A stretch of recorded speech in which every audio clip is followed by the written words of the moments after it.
few minutes later. Halo guys, selamat datang di acara podcast 1F. Yeay. Saya Salma sebagai host pada podcast kali ini dan ditemani oleh Saya Reva Dan saya sebagai narasumbernya. dan saya Sikita. Halo semuanya. Halo. Jadi di podcast kali ini kita akan membahas tentang FOMO atau Fear of Missing Out. Jadi, apa sih itu FOMO? Oke, baik, benar banget. Jadi FOMO ini udah kayak jadi makanan kita sehari-hari gak sih teman-teman? Betul Jadi sekali. setiap kita buka Instagram, setiap buka TikTok, setiap buka media sosial lainnya, pasti ada aja yang bikin kita ngerasa tinggalan sesuatu kan. Jadi kayak misalnya orang udah pergi berlibur kemana, jalan-jalan kemana kan, tapi kita di rumah cuma rebahan doang. Kayak ketinggalan zaman kan? Iya, bener banget. Iya bener banget itu. Tapi masalahnya kalau perasaan FOMO ini nggak bisa dikontrol ya, akan berdampak buruk bagi kesehatan mental kita. Nah, hari ini kita akan membahas tentang gimana sih caranya tetap waras di era sosmed ini. Jadi dampak positif dan negatif terhadap diri kita itu apa sih menurut kalian tuh? Kalau dari aku sendiri, dampak positifnya itu mungkin tergantung FOMO-nya itu apa ya. Kalau FOMO-nya tentang kesehatan, kayak olahraga, jogging itu kan positifnya buat diri kita sendiri, kayak jadi bugar, badan kita jadi sehat, itu dampak positifnya.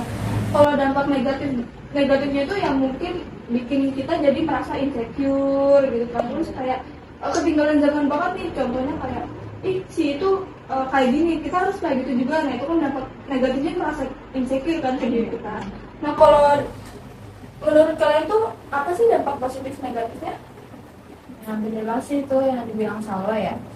Dampak positifnya itu pasti banyak kan, dari kesenangan apa hiburan gitu. Misalnya kayak kita nih beli barang lucu ya, beli barang lucu gitu, kayak gemes gitu ya. Pasti kayak kalian pasti bakal beli kan. Nah, itu gitu. Kalau dampak negatifnya itu yang dibilang abang tadi, tawuran, yang asal bicara aja gitu ya. Jadi kita akan terbawa suasana gitu, ikut-ikutan gitu ya.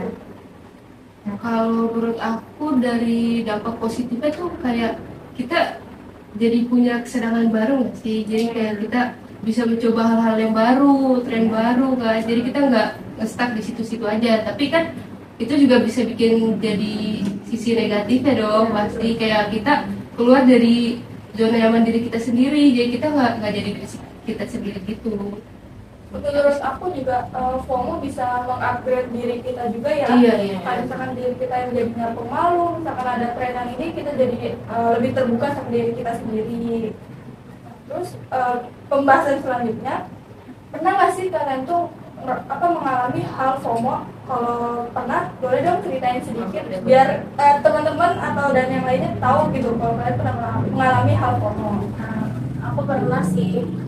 Kalian tahu nggak Roblox? Game Tahu itu yang lagi ngikutin itu. Iya itu kan awalnya scroll sosmed gitu kan, kayak ini seru nih, kayak Roblox itu apa sih, terus mencoba download kan. Kayak pas coba download, login, kayak seru banget, jadi makin kecanduan gitu. Tapi kayak punya kesenangan gitu, kayak bisa main sama teman, bisa dapet teman baru, bisa main ini itu, misalnya kayak ada map gunung kan. Gunung kan kayak gunung apa aja di situ kita bisa ngedaki, apa ke map Bandung yang lain sebagainya gitu sih aku. Kalau dari kita sendiri? Kalau aku sih waktu itu aku pernah ke kayak kafe gitu kan. Aku lihat di Instagram tuh kayak bagus banget tempatnya, kayak Instagramable banget kan. Terus kayak pas aku datengin ternyata biasa aja, kayak sebagai Gen Z lah ya. Iya kan, kayak harus FOMO Iya, benar. kayak kecil banget nih, Iya. nggak sesuai ekspektasi kita kan. Itu jadi ya gimana sih? Ada nggak kaitannya FOMO itu dengan Ada. gimana?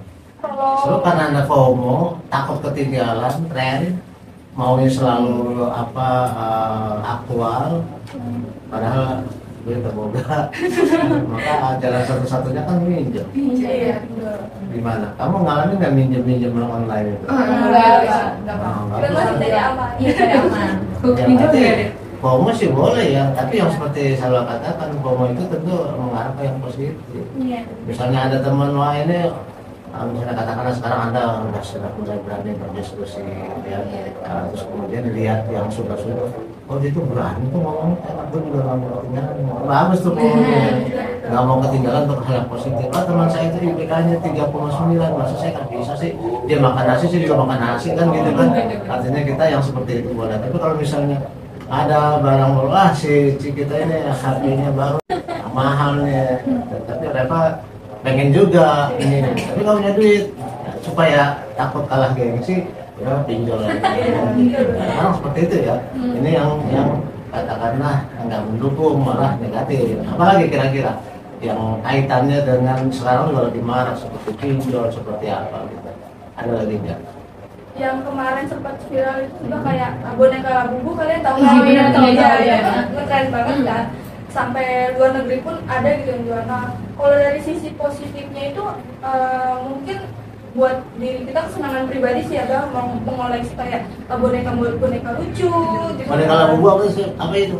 Kayak boneka yang kecil gitu kan. Oh. Apa ya bentuknya? Tapi Kayak monster gitu, Iya, tapi iya, lucu monster. banget. Apa ini? Lucunya kenapa? Lucu kayak nggak bersih, nggak bulu-bulu gitu. Iya. Kayak Dari- mereka bisa Dari apa dia? gantuin. Dari apa? Dari Kain-kain apa dari Iya, plastik Kayak karet? kalau bahan ini deh. Iya, badannya. Iya. Nggak rotok. Kan ada bisa aja rotok kan. Iya, bisa. Iya.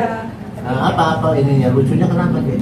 Ekspresinya sih bang, Iya. kayaknya kan ekspresinya kayak ada yang serem atau ketawa gitu. Itu produk luar negeri. Wah, Iya. iya. Kenapa dia bisa jadi sesuatu yang trendy dan kemudian Anda merasa FOMO kalau nggak punya itu? Kenapa?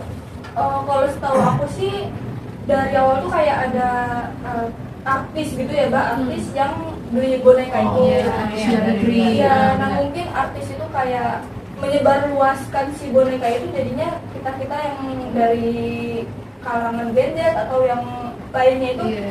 ikut merasa kayak harus punya juga nih gitu. Nah kalau menurut aku gitu sih, Mbak. Iya. Oh pengen jadi artis itu juga.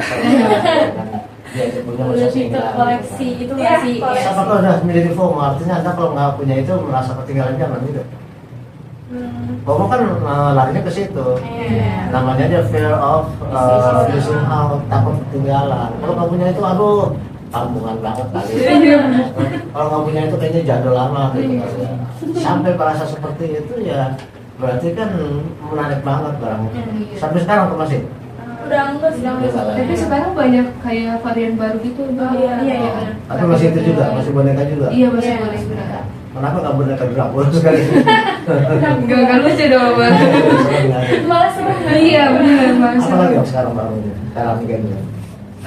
Apa ya, kayak Haji Bubu, kayak Wah, saya bukan gadget, saya nanya. Iya, apa itu hasil buku? kayak boneka gitu, bentuknya lucu, ada kecil, cowok, terus kayak berbulu gitu deh, kayak bubu mirip-mirip. Kayak monyet dong? Enggak? Kenapa? Kayak monyet? Enggak boleh. Kayak bisa digantungin di tas juga, Bang. Oh iya, kayak semacam ini ya buat aksesoris tas. Iya. Iya, iya, benar. Tapi katanya cewek tuh, masa cowok pakai gitu-gituan enggak kali? Unisex sih, Mbak. Oh, iya. Bisa cewek bisa cowok. Oh gitu. Iya. Kalau cewek apa jenis mereka? Gambar apa? Ya mungkin Labubu itu kan bisa lebih ke cewek ya, karena lucu. Cry baby Iya, apa iya, sih? Mbak. Ya, kalau cowok apa? Kalau cowok, Oh, aku tahu. Ini Kirono ada. Apa itu? Apa anime ya? Iya, benar. Anime apa? Anime Jepang ya. Iya, sekarang ada di buat Mahal nggak tuh? 200-an sih, 200 ke atas. Iya. Lama tuh bukan duit mahal. Iya. Minjem dulu. Ya, ini yang sebenarnya pengaruh dari media sosial yang seperti saya katakan di bagian awal, yang kadang-kadang kita telan tanpa melihat efek-efeknya terlebih dulu gitu kan. Nggak punya duit pengen itu ya boleh kalau dia nabung ya kan. Nah, sisa-sisa transfer dari orang tua masih orang tua kan? masih Iya. Apa udah kerja hanya sendiri? Dari masih orang tua. Masih Rasul. Berarti kan nabung uang jajan gitu kan. Kadang-kadang kan jadi dibela-belain harus punya itu karena takut ketinggalan zaman gitu kan. Yang lain punya masa saya enggak gitu. Kan jadi FOMO tuh ceritanya. Oke, terus apa lagi yang lagi tren sekarang? Boneka nylon. Masa boneka mulu sih, yang lainnya satu perilaku gimana? Kayak ini loh yang saya katakan dari semalam saya ngomong itu. Ketika saya lagi makan di pasar malam terus kemudian ada orang tua yang nyanyiin amen gitu kan. Aku cinta padamu, anjay. Ya, anjay itu kenapa FOMO juga barangkali ya? Karena semua orang jadi ikut-ikutan. Ya kalau kamu ngomong anjay gitu. Seolah-olah kalau nggak pakai anjay itu jadi kayak tinggal jalan. Ada kurang gitu. Tapi memang jadi lucu sih. Apa sih asalnya kan anjing ya bukan? Anjay itu bukan? Iya betul. Iya. Apa lagi selain anjay itu apa lagi? Yang sebutan-sebutan. Apa ya? Bejir. Bejir. Itu pelajaran dari anjir sih, Mbak. Iya. Anjir cuma kan kalau bejir. Anjir dari anjing juga? Bukan? Mungkin dari aja itu jadi persepsi. Mungkin, iya. Terus apa bejir itu? Bejir, ya anjir. Pakai dalam kalimat yang seperti apa misalnya? Mungkin kayak kaget ya. Bejir, iya itu gitu. Kayak gitu ya, Mbak. Oke, iya. Tapi juga jangan yang hendaknya itu kalau bisa jangan yang berdasarkan dari istilah-istilah keagamaan ya. Misalnya ada kan dalam kalau kita ke sesuatu aja gitu kan ya. Tapi ada juga yang berdasarkan akapilo nggak boleh, jangan itu nggak benar itu. Jadi kita itu juga harus tahu batasan yang boleh dan yang nggak boleh gitu kan. Nggak jadi akapilo nggak ada arti gitu. Dan nanti plesetan dari istilah dalam agama yang enak lah gitu. So berarti takutnya ketemu orang yang fanatik kan malah kena omel gitu. Yang mana-mana gitu, pelanjang segala macam itu normal. Jadi menurut aku tuh kesimpulannya dari FOMO itu jangan terlalu mengikuti arus-arus yang membuat diri kita jadi mundur gitu. Kalaupun itu mending jadi diri kita sendiri, nggak usah ngikut-ngikut yang hal-hal yang bikin kita terjerumus gitu ya. Apalagi yang sekarang kan banyak kayak era digital gini kan banyak yang negatifnya ya Mbak kalau di zaman sekarang tuh. Jadi dari pembahasan kita kali ini ya ambil aja positifnya. Positifnya tuh ya jadi diri sendiri. Jangan mudah merasa insecure, percaya diri.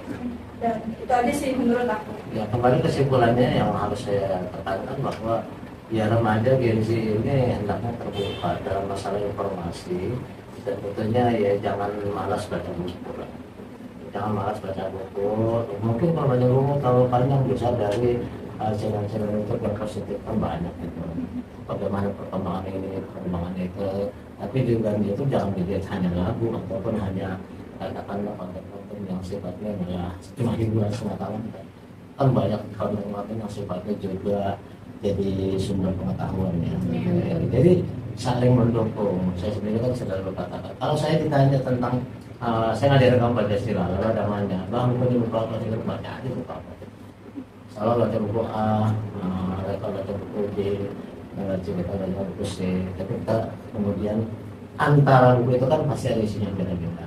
Yang beda itu kita diskusikan. Kan makin pintar. Cuma kalau misalnya hanya berpatokan kepada yang disampaikan dosen. Ya kalau dosen wawasannya luas, kalau dosennya cuma kadang-kadang begini sih, kadang-kadang kita disuruhnya mengajar sesuatu yang bukan bidang kita. Ini juga suatu kelemahan. Saya nggak pernah mau. Kalau misalnya disuruh mengajar sesuatu yang bukan bidang saya, kenapa? Nanti saya minimalis. Ya saya pernah disuruh ngajar mikroekonomi. Wah saya orang hukum kok mikroekonomi. Gitu. Kalau alasannya kan bisa baca buku, ya nggak bisa. Baca buku paling 1, 2, 3, 4, 5. Tapi kan anak-anak nggak maksimal karena dosennya pun minimalis. Gitu. Jadi ingat bahwa yang namanya mahasiswa itu 60% adalah beban mereka, tanggung jawab mereka. Sementara dosen itu hanya 40%. Jadi kalau misalnya kamu sendiri cuma 20%, dosennya cuma 20%, jadi kamu sarjana 30%. Jauh dari harapan. Kalau mau 100% jadi sarjana yang baik, tentunya 60% kamu ini aktivitasnya berarti dari diri sendiri, karena ini pendidikan andragogi, artinya pendidikan orang dewasa. Pendidikan orang dewasa berarti tergantung kamu mau belajar atau enggak. Sementara dosen hanya jadi pembimbing, fasilitator sifatnya, bukan anak SD, SMP, SMA yang sifatnya dia itu memberikan semuanya anak terima. Kalau apa namanya mahasiswa itu andragogi, aktivitas adalah tanggung jawab kamu. 60% kamu harus penuhi. Kalau ketemu dosen yang bagus 40%. Itu kalau misalnya ketemu dosen yang juga kurang tanggung jawabnya, ya otomatis kamu minim, dia minim, hasilnya sarjana minim gitu loh. Walaupun misalnya sawah, wah ketika wisuda dengan nilai kumlot 3,9 gitu kan, wah keren kita kan. Tapi di belakang kamu ada malaikat bilang tapi bohong. Kan nggak enak ya. Ada malaikat bilang tapi bohong gitu kan. Karena apa? Karena yang tahu apakah kita benar-benar A atau bukan kan kita sendiri. Kamu siapa? Kan yang bisa mengukur kapasitas diri sendiri kan ya tentu kita sendiri. Oke, sekarang demikian bisa gitu. Oke, baik. Semoga di obrolan kita pada hari ini bisa jadi pengingat untuk kami semua dan juga teman-teman di rumah sekalian. Jadi, jangan lupa nikmatin hidup kalian di kehidupan yang offline. Jangan tergantung sama media sosial lainnya. Sampai jumpa di channel Siaba berikutnya. Dadah. Assalamualaikum warahmatullahi wabarakatuh. Waalaikumsalam.